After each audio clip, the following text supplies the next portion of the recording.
All right, thank you so much for joining us tonight for the Masters of Curriculum and Instruction virtual information session. My name is Tom Kresh. I'm our Director of Graduate Admissions here at Commonwealth University. I appreciate you taking time out of your busy schedule to join us. There's a number of things you could be doing right now, but you're choosing to spend this time with us to explore your future in our Curriculum and Instruction Masters program. So again, thank you so much. The event should take 30 or 35 minutes. I know Dr. Hosley's have a great presentation prepared for you. And this would be a good opportunity to again to explore a future option. This is a big decision. We want to make sure we're giving you the information you need to be able to make an informed decision. But before we go any further, would our panelists mind introducing themselves? And we can start with Dr. Jessica Hosley. Hi, I'm Dr. Jessica Hosley, and I am the coordinator of the Masters of Curriculum Instruction program, and I'm very happy to be here tonight to tell you a little more about the program. Great, thank you. And Dr. Hosley, what is your primary area of research, your area of interest in the field? My primary area of interest is curriculum instruction and curriculum and supervision. I do have my credentials and licensure in K to 12 principal certification and administration. But my passion is curriculum and instruction. I really do. I love uh, helping teachers in the classroom better perfect the teaching strategies to better help the students be more successful academically and socially. Great, great, thank you. And Dr. Nathan Hosley. Hi, I'm Nate Hosley, and I've been with the university teaching grad courses for the last 25 years, and here quite a bit before then as well. Uh, I love our program, and my areas of research interest are motivation for learning, which is a primary area for me, and anything that has to do with at-risk kids, at-risk students. That's an area that I love to talk about, love to do research on, and I love teaching those courses.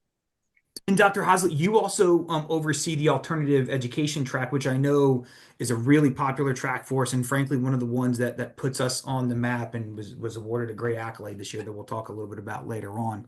Can you talk about your experience in running the alt-ed program? Well, I'll tell you, I'll go back to the very beginning, 25 years ago. The chancellor of higher ed for the higher ed system made a comment to our president that he thought we were doing a great job of preparing teachers for the norm, the student who is can achieve and is, to graduate from high school and it is no problem, if you will, that student, but that we were not doing a very good job in preparing teachers to work with at-risk students who were struggling to get through the pipeline.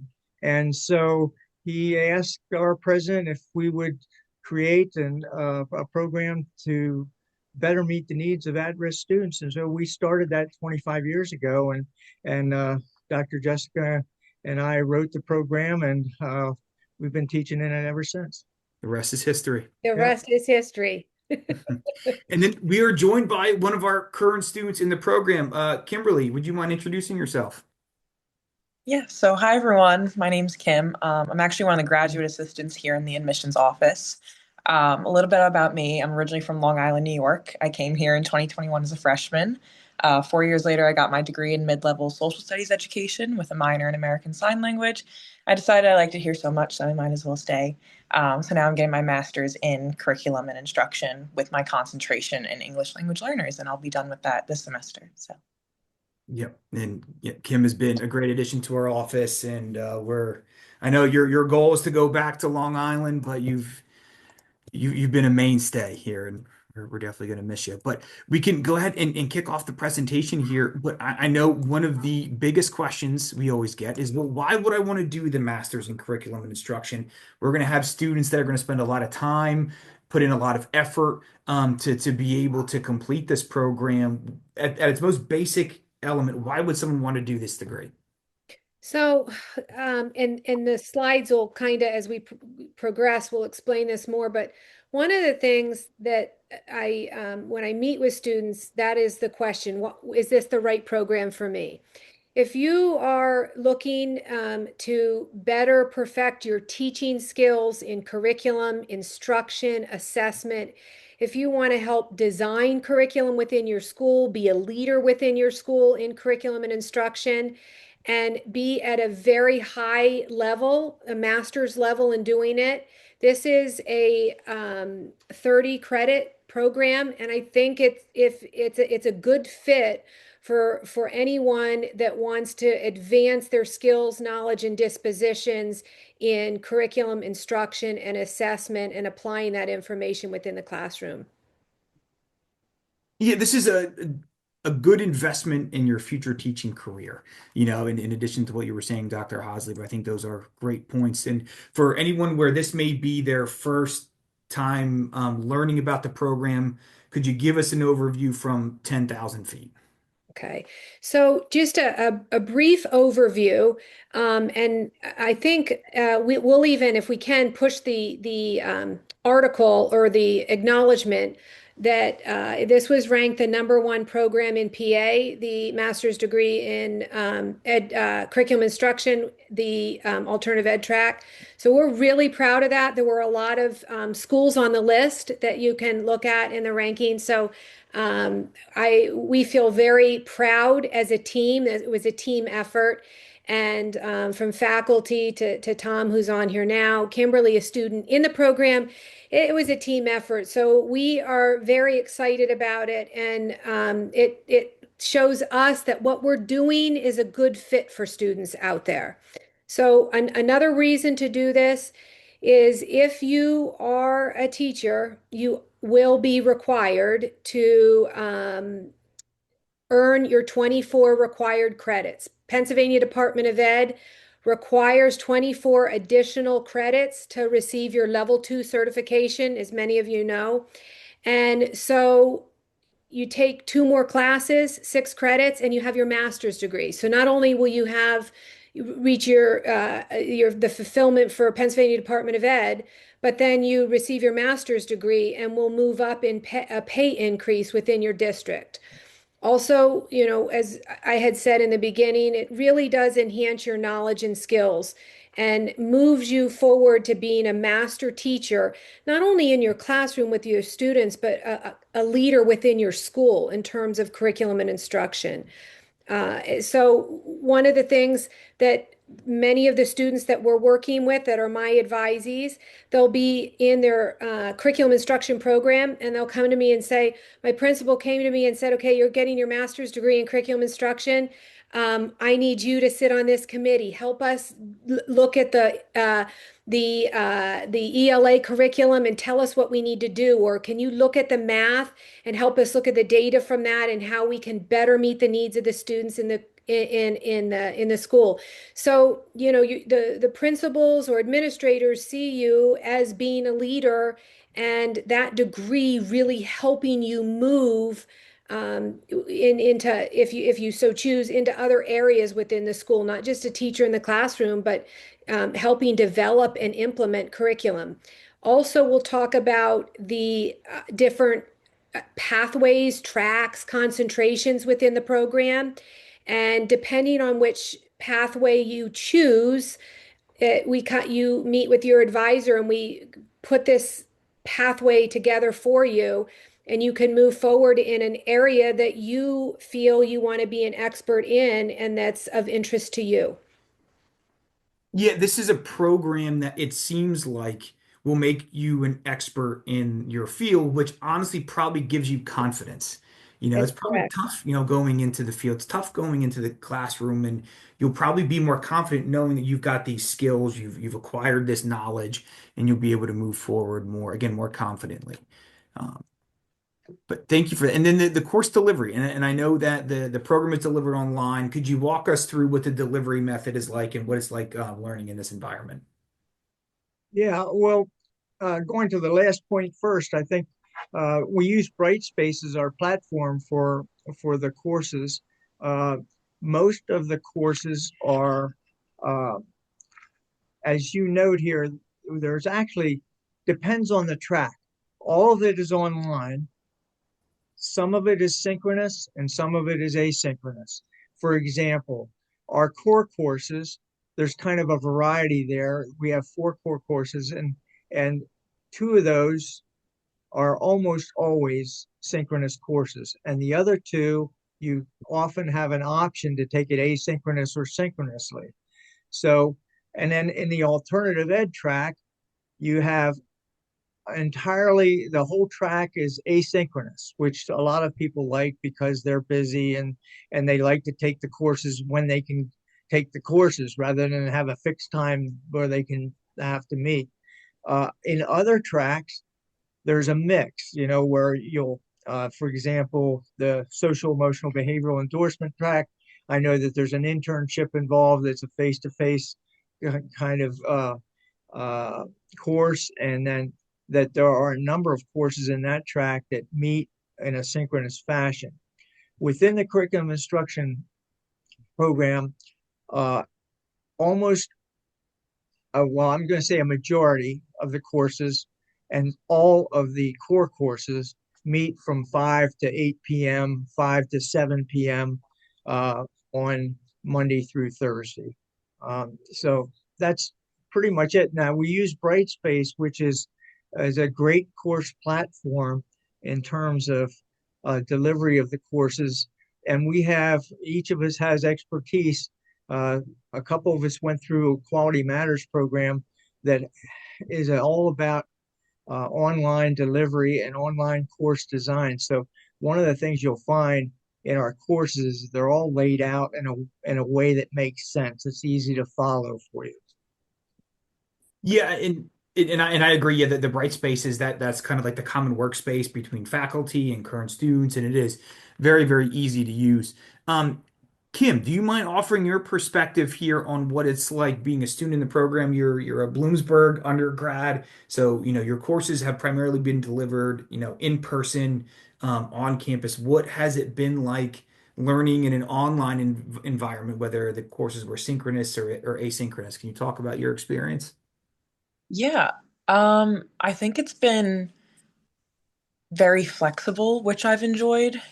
Obviously, I'm a full-time grad student, and I still feel like the professors were very flexible with my schedule, group work was still very much productive in these online classes as well. And I feel like that was also flexible. So it was just, very similar to my undergrad, as I did have some online courses. Um, but I do think that, the online aspect of it was still very beneficial because, like you guys said, everyone has different courses, like me being just full-time student where I was working with people who were full-time teachers and, they were coming home and logging on to class. So yeah, I think it was just very nice to have professors understand where different students are coming from. So we do a couple, and thank you, Kim. We do a couple of these events every year, and how it seems to be is that even though the program is online, there is a strong community of students and faculty in the program. So even though you're online, again, you're kind of progressing through this almost as a team. Like this is a team sport going through graduate school, and I was always very impressed how tight the community of students is within the program. So that is good to hear. Tom, to comment on that, some of my advisees that went through the program together, like started out, they graduated maybe a semester early than their counterparts, and they're waiting to walk so they can all walk together. So they applied for graduation, but said they're going to walk in the May ceremony, even though they graduated in December, because they formed such like strong bonds in these online courses that they want to all walk together. So that to me is a testament that you really build and develop strong relationships in the time that you go through these courses together. Yep, that's a great story. That is a great story. And then the tracks, would you be able to walk us through? I think this is one of the best things about the program too, is we've got something for everybody and you can personalize it based on what you're interested in.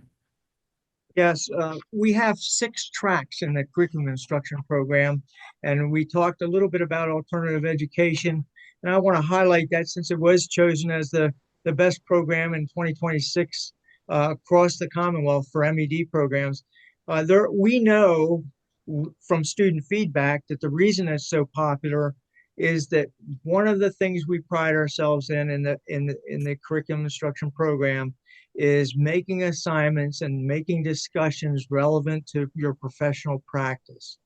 So when Kim, I'm going to use you as an example, Kim, when she has a passion for history and a passion for curriculum related to that, and she wanted to look into the idea of how textbooks influence the history curriculum.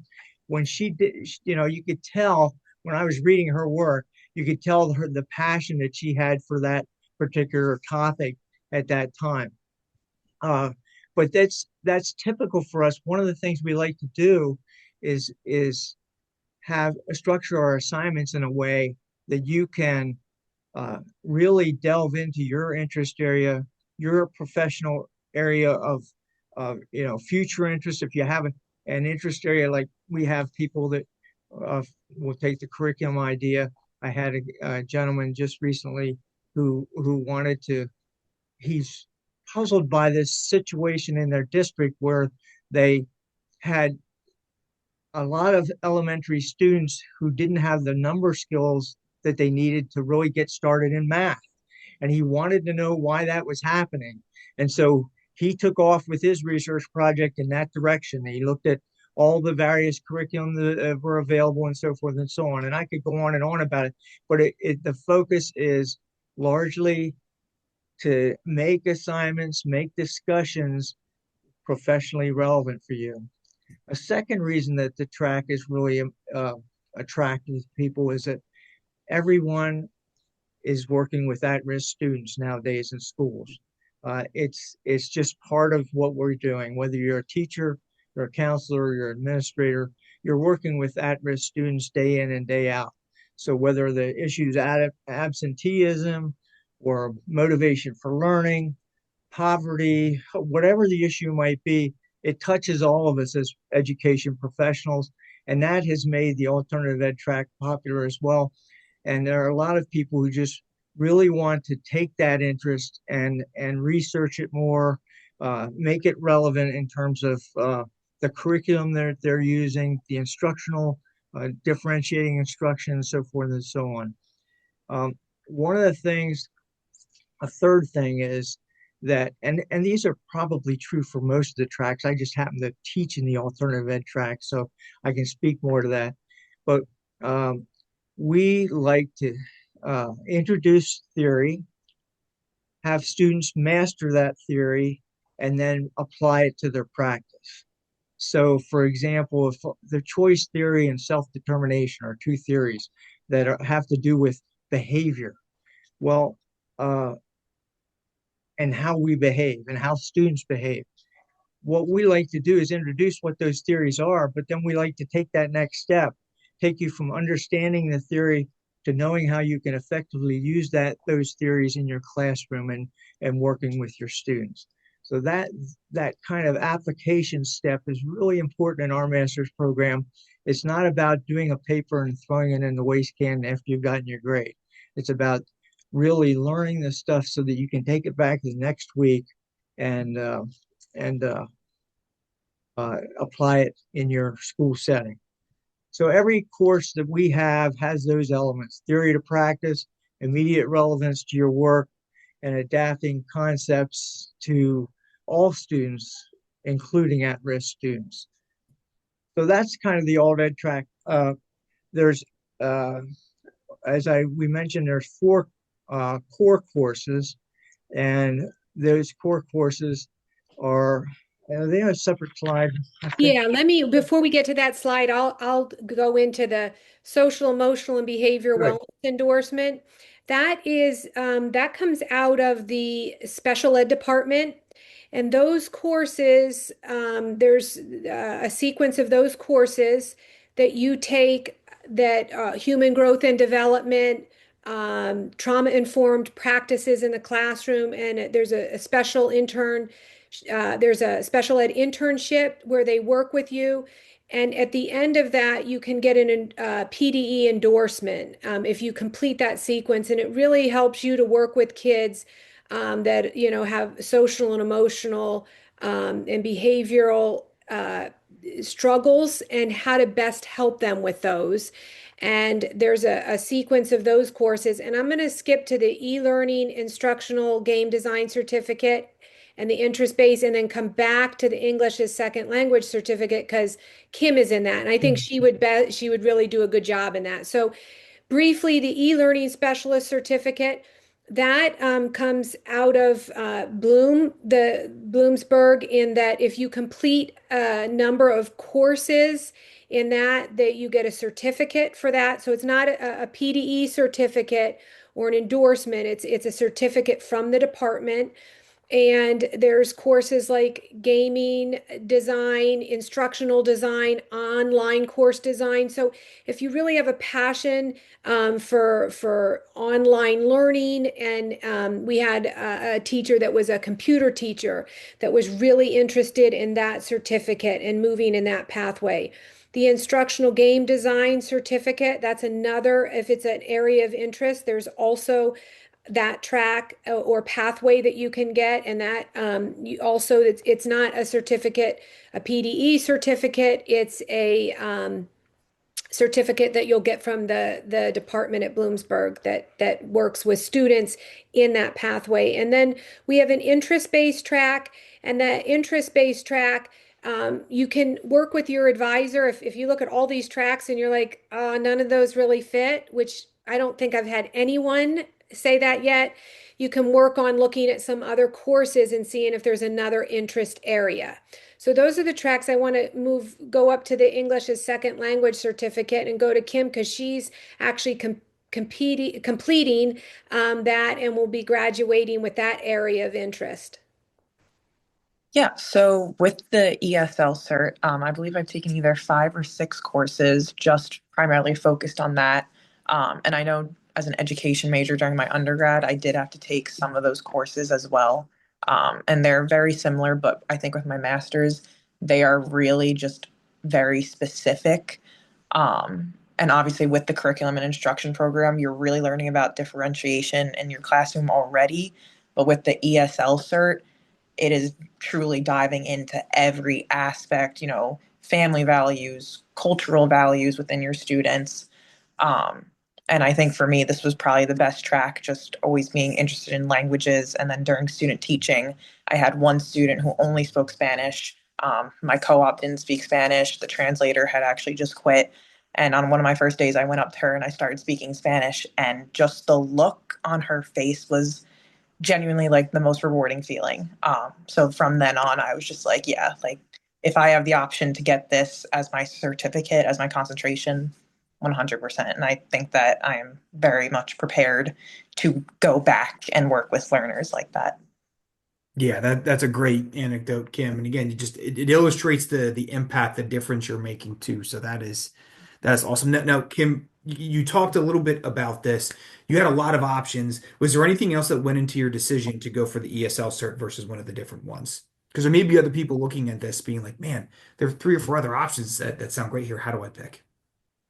Yeah, so I think it kind of goes into why I got my master's in curriculum and instruction. That being, everyone thinks when you get a major in education, okay, you're going to be a teacher, you're going to be in a traditional style classroom, that's your major, that's your job. Where I kind of wanted to see the different realm of education. So actually, one of the jobs I just applied to was a citizenship educator for the Museum of the City of New York, where the job is new immigrants, they come to the USA wanting to learn about American history. My job would be to teach them about that. And one of the requirements was, ESL preferred, bilingual preferred, master's in education preferred. So I think really just opening up my world to the different aspects of education and working with different learners, kids, adults. That was one reason I chose that certificate. As well, I did have the American Sign Language minor, so I was kind of open minded to working with different types of learners. So yeah, I just found it cool that it would give me different options to work with different people in the education world. That is Awesome. awesome. Thank you for sharing that, Kim. Thank you. And then the curriculum. Could you walk us through the coursework, Dr. Hasley? Yes, this is what Nate, had started to talk about, and he actually teaches two of these classes, so I'll let him share more about those. But the no matter which pathway, concentration, or track you choose, there are four required courses that everyone takes so that we ensure that you really get the curriculum instruction part of the program. And the first one is data-driven decisions, school law, ethics and finance, curriculum theory and design, ed research and writing. And these courses, it's a mix of synchronous and asynchronous. Nate teaches data-driven decisions and ed research and writing, so I'll let him talk a little bit about those courses.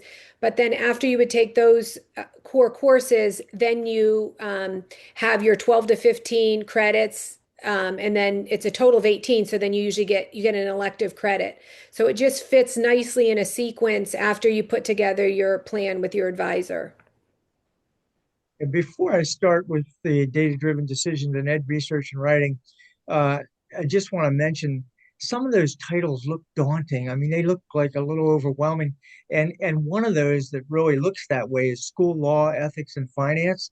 That's a mouthful. But I'll tell you what, almost to a person, this is like the favorite course in the curriculum. Dr. Tom Starmack teaches it for us.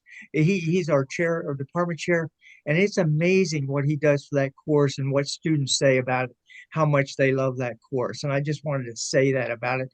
And of course, Dr. Jessica teaches the curriculum theory and design, and you're not going to find someone more expert in curriculum theory and design than her. It's just awesome. I get to teach the data-driven decision making, and we're in a world now in education and business. It doesn't matter what field you're in, where we're always looking at data. We're looking at making our decisions based on hard data, and how do we do that?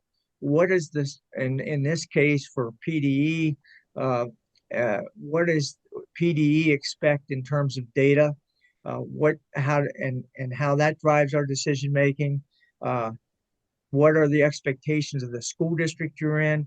Uh, what are the kinds of things that you can do with data to make your classroom a stronger place, make it a data-driven classroom? And we talk a lot about it, all kinds of, and the most recent issue is when we talk about a lot of different data-driven issues, but the most recent, of course, is the artificial intelligence issue, which is impacting education and impacting business. But data-driven decisions is a course that meets once a week from 5 to 7, and actually now we're doing it so that you meet every other week 5 to 7, and you have an opportunity to do some asynchronous work in between. The Ed Research and Writing course covers typical research and writing topics. One of the things that I really like to focus on is what is responsible conduct and research when you're in an education setting. So what is good research, and how can you do your research in a responsible way? We're dealing with K-12 students for the most part, and they're a vulnerable population. So you want to make sure that when you do the research that you will be doing in your classroom, that you do it in a way that's acceptable and ethical. So we talk about that. We talk about APA, American Psychological Association style of writing research, and you get an opportunity to dive into a topic that you really like and you really want to investigate, and do a literature review as your outcome from that course, as your final project for that course. So each of the courses really, again, tailored toward you and your interests. Um, even in the core, even in the core curriculum, we make sure to make that happen. Yeah, and even with the school law, ethics, and finance, you're right. As we host these different virtual events, that is universally the course that everyone says they love the most. Um, And I think part of what makes it so interesting too is it's not just students in curriculum and instruction, it's students in the ed leadership and the principal cert program, and it's students Right. in the school counseling program. So you get such a broad array of perspectives. I That's think right. everyone brings something different to the table. Mhm. Um, Kim, I'm going to put you on the spot here. I recognize you have two of your professors here on this call. Aaron. I know I'm putting you in a tough spot here. What has been your favorite class so far? One. What has been your favorite class so far? Probably curriculum theory and design. Oh, Kim. That's great. Yeah. Because as a history nerd, one of the units was going through different historical events and seeing how the curriculum in schools changed. Like during World War II, like nationalism was really pushed into the curriculum. During the space race, science was really starting to bloom in curriculum. And like, I just found that so, so interesting and just learning how curriculum has changed over time. It was just one of those very like interesting, like, oh, okay, I get it now. One of those And Kim, yours is a model paper because you really went so in depth into it. It was like, oh, this is really, and it is a passion of yours.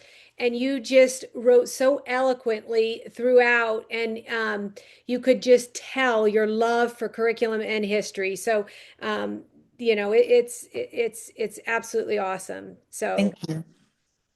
Yeah, that's a great answer, Kim. I was a history major in college, Kim. So hey, believe me, Yes. history's cool. History's cool. And then some example projects. So we talked a lot about the applied curriculum. Dr. Nathan Hosley, you were talking about how like everything is basically built to be applied right away. So could you walk us through some of the example projects that are embedded in the Yeah, program? and there are hundreds of these. So if you have an interest and you have a want to pursue it, you're going to be able to pursue it in our program. This just happens to be, they happen to be within the last year. Here are four of the projects that were done. The impact of chronic absenteeism in elementary school, and we have since COVID in particular, there's been an interest and because there's been a higher level of absenteeism in schools. And we had an elementary teacher, I think she was a third grade teacher, who wanted to investigate how is this going to impact uh, performance over the long run. Our absentee rate, she gave me a rate that was really high in their district, and she wanted to investigate just how that might impact student performance uh, over the long run.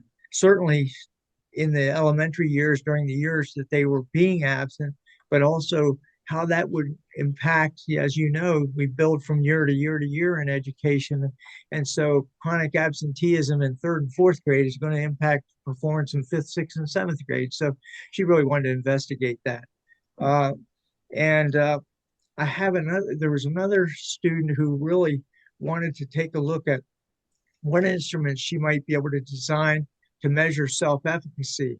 She's an intermediate unit worker in northern tier of Pennsylvania, and she works in a career and technical center. And she was finding that her students, um, they kind of lack the persistence and the confidence, if you will, in terms of pursuing the career that they're most interested in.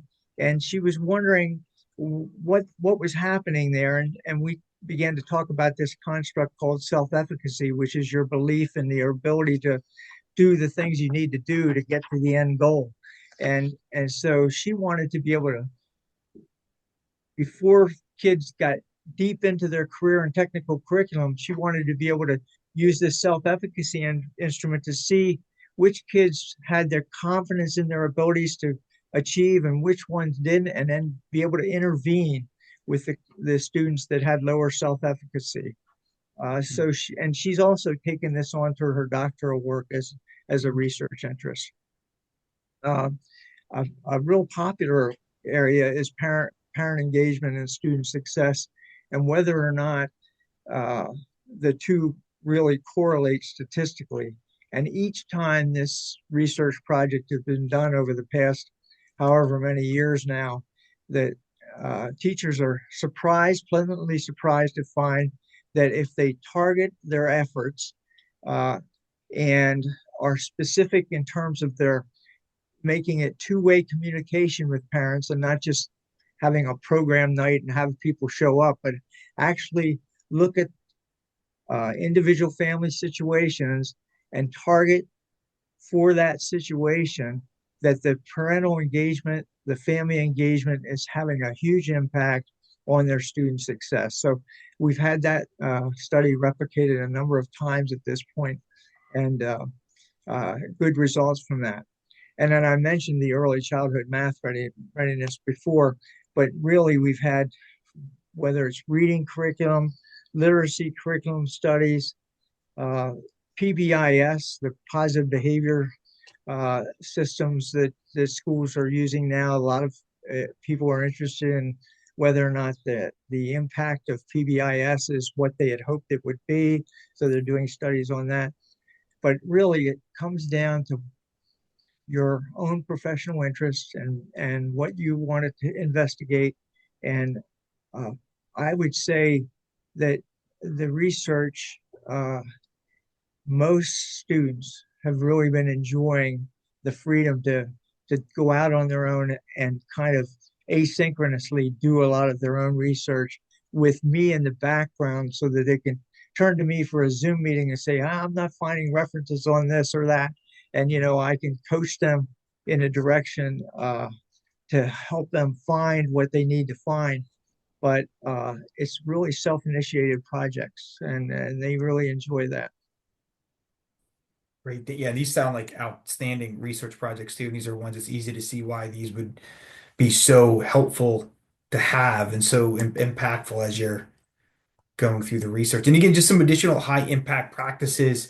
Would you be able to walk through like some of these things that are embedded in all aspects of the program? So we talked about some of this already, but you really get to engage with faculty and current practitioners in fields that they're expert in, and they are able to share their expertise with you.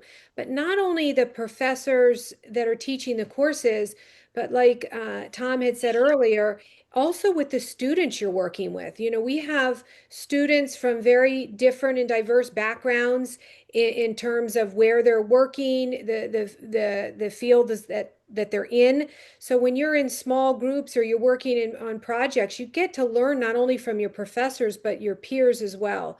So that's been a highlight, and you also get to take a look at current trends, things that are going on in public education, like Nate had said, an increase in the use of AI and how to ethically use AI in a manner that's most effective, and different legislative initiatives that are happening within the state, local, and national government, and really just looking at schools and how can we create and continue to move our schools forward in the K to 12 classroom, and what we can do to help teachers prepare for what is taking place in the classrooms today. That Yeah, and just a footnote there.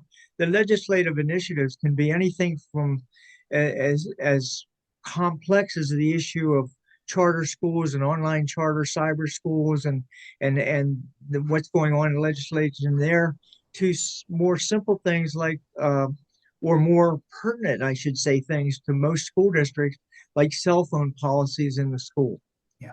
And so it can be a wide range of initiatives that students are able to look at. Yeah, it's nice to be able to zoom out to 10,000 feet and kind of see a larger landscape in the field of education. So that current trends part seems to be really, really important. And then obviously we all know there is a national teacher shortage. This is a good time to be looking at a career in education. But what is the job outlook? How is that trending?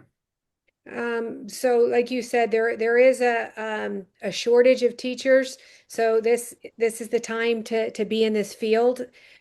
We have students in the program that they get their master's degree, and they, if they are looking at another district that may be paying more, or they want to move into another area or change job positions from first grade to third grade, it's really open now.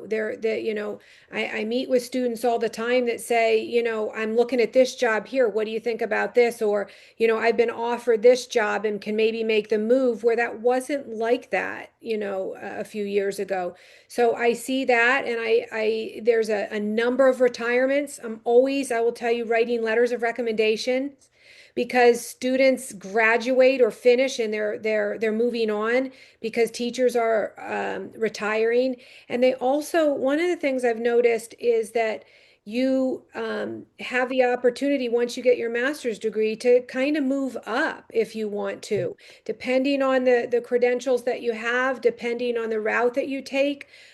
You can move into other areas, and Nate had talked about it, even moving on for your PhD. I'm meeting, with some students who will be graduating soon to talk to them about coursework and what they want to do in terms of going on and getting their PhD or getting their, other credentials in other areas. So there's a lot of different opportunities. And like Kim said, she took the curriculum instruction program, and with the track in English language learning, and if you look at it, the job that she's applying for isn't your typical teaching in the classroom job. That is a really neat opportunity and a job that a lot of times you wouldn't think you would be able to apply for, but because of her master's in curriculum instruction, it just opens up so many other doors. Yep, you're absolutely right. And then the fun stuff here, the application and the admission process. Um, Dr. Housley, what are you looking for in a qualified applicant for anyone who's considering the program? What are you looking for in the resume, the statement of goals, the letters of rec? What are some of the things that are important? Yeah, so the first of all, it's a pretty straightforward process. It's an online application. We're asking for a 3.0 or higher, for all of our students. You can get in with a lower grade point average than that as a on a conditional, but for the most part, we're asking for a 3.0 in your undergraduate work. We ask for one letter of recommendation. Uh, it talks about your ability to complete graduate level work. So someone that you've had as a professor before in your undergraduate work or something like that, maybe even an employer that you work for. Uh, your resume should really just detail your work experience and your academic experiences and your statement of goals. Where do you want to be kind of 5 years from now? What's your target professionally? Where do you want to be? And we do ask for a current Pennsylvania instructional certificate. And Dr. Jessica, I think that's about 100%. About everyone has that coming into the program. Is that correct? Yeah, yes, the majority. But for an example, there are some that come in and they're not teaching, but they want to get their master's degree in curriculum instruction. And this doesn't lead to teaching certification. Most teachers, and we make sure that they know, already have their teaching certification, their level one. So if they're coming in as teachers, they get their level two and they already have their certification. But we do have a very small group. For example, I have someone who, and she's worked in the small groups, and a lot of the students know she's a nurse, and she works in the school and wanted her degree in curriculum instruction to learn more about it. And then she took the, because she works with at-risk students, wanted that pathway and track. So we do, and what we do with this, our graduate admissions is awesome. So when you reach out to them, they'll say, hey, I don't have my instructional certificate, but I just want to get my master's degree in curriculum instruction, and they get right back. They'll copy me on it, or they'll answer it. So we really try to make it so that we can really, if you want to be in here and you have the credentials, we work with you. One of the things we did is we used to have three letters of recommendation. It's just one now because we really want to make it seamless. And if you are an alum from Bloom, Mansfield, or Lock Haven, they'll pull your transcripts for you. One of the things that can you send away and you're waiting for your transcripts, and then they send the official ones and you have to upload them or send it, and then you pay for it from the college you graduated from. But here, I don't know how, I got to tell you, I'm not sure, but graduate admissions, they just know. Like I always feel like they just know when the transcripts are there. So in all of that, that office, that connection there, they really help with this. They've made it seamless because they've looked at this and said, can we change this? How can we make this easier? The online application's really easy. And we really make it so that it's not a process that's difficult to go through. So um, that's, I don't know, Tom, would you want to add anything about that? Yeah, well, and I credit my colleagues Rachel and Chelsea who've helped implement that and do a great job. In fact, Chelsea's a former teacher, so she oftentimes understands kind of what the other end of this is like. But no, they've done a great job in making this seamless and are always great helpful people along the way that you'll probably be interacting with. But I know Kim, you had an interesting perspective too here because you did not have your instructional cert, I believe. No, so I applied to grad school when I was still a senior. So I didn't go through student teaching yet. I did take all the exams that I needed, but obviously on the website it says, oh, you need your PA instructional certificate. Luckily for me, I worked in admissions, so I just walked into Rachel's office and was like, hey, can you waive that for me? Because I don't have that yet. And she waived it for me, and it was still a very seamless process. So just because I know someone said that they're a senior currently at Bloomsburg, you can still apply. Just email us saying, hey, I still haven't done my student teaching yet, or I'm in progress of getting it. I just need to graduate to apply, and we'll waive that for you. Yeah, and that's a circumstance where we would send that information on to Dr. Hosley to be able to confirm that. But again, yeah, in so many different ways, we have something for everybody, whether it's the concentrations or the research projects or the semesters that you can apply for, which is spring, summer, and fall, by the way. Like we tried to be understanding of where you're at. Yeah. Um, and then the contact information for Dr. Hosley is here on the screen. Um, And I know honestly, we are all here to help. So whether it's myself or anyone in our office, we work for you throughout the course of this process, and honestly, we are happy to do so. So if there's ever anything we can do to help you, please do not hesitate to reach out. We are all more than happy to help. Um, Right. One of the things that's in the information on the screen, I really don't mind doing this even after this information session. If you send me an email and would like to further talk about one of the pathways or tracks or concentrations, and you want more information about it, or you want to talk about the sequence, or you need more information, I'll send you a Zoom invite that best works for your time on what day works best for you, and could talk more about it. I'll do that, and graduate admissions is there for you too. So we really want to be here. If you reach out, we want to make sure that we're addressing any needs you have or questions. Great. Well, thank you. Well, that is that ends the virtual information session, and I really appreciate everyone again taking time out of their busy schedule to join us. If you have any questions, please do not hesitate to ask. I hope this is the kind of the beginning of the conversation. But we look forward to hearing from everybody in the future, and I hope you all have a great night. Thank you.